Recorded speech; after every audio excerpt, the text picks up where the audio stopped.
ইন্তেকাল করেছেন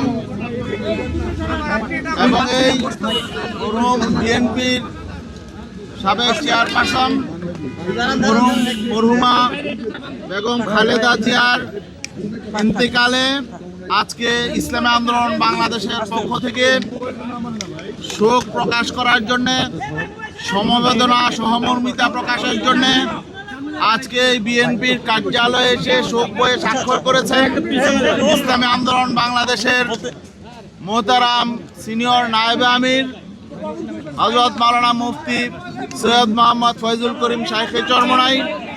আজকে এখানে আপনাদের সামনে দেশবাসীর উদ্দেশ্যে ওনার অভিব্যক্তি ব্যক্ত করবে। নাহমাদু সাল্লি আলা রাসূলিল কারীম।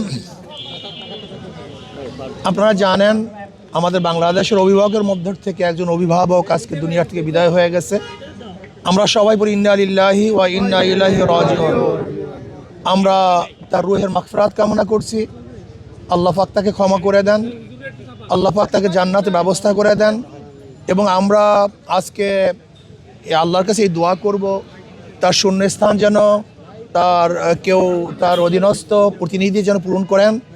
এবং আজকে আমাদের বাংলাদেশের মানুষ শোকাহত, একজন ভালো দেশপ্রেমিক, দীর্ঘদিন পর্যন্ত নেতৃত্ব দিয়েছেন। ওনার নেতৃত্বে বিএনপি আজও পর্যন্ত ঐক্যবদ্ধ ছিল। আমরা আশা করি ইনশাআল্লাহ হয়তোবা আরেকজন দেশপ্রেমিক দ্বারা আল্লাহ পাক রব্বুল আলামিন তার বাকি কাজগুলিকে সম্পূর্ণ করার ব্যবস্থা করবেন। কাজে আমরা তার জন্য দোয়া করি, আল্লাহ যেন তার জিন্দিগির সমস্ত পাপ এবং ভুল ত্রুটিগুলি গুনাহ খাতা আল্লাহ পাক ক্ষমা করে দেন। আল্লাহ আমাদের সবাইকে মাফ করে দেন। আসসালামু আলাইকুম ওয়া রাহমাতুল্লাহ।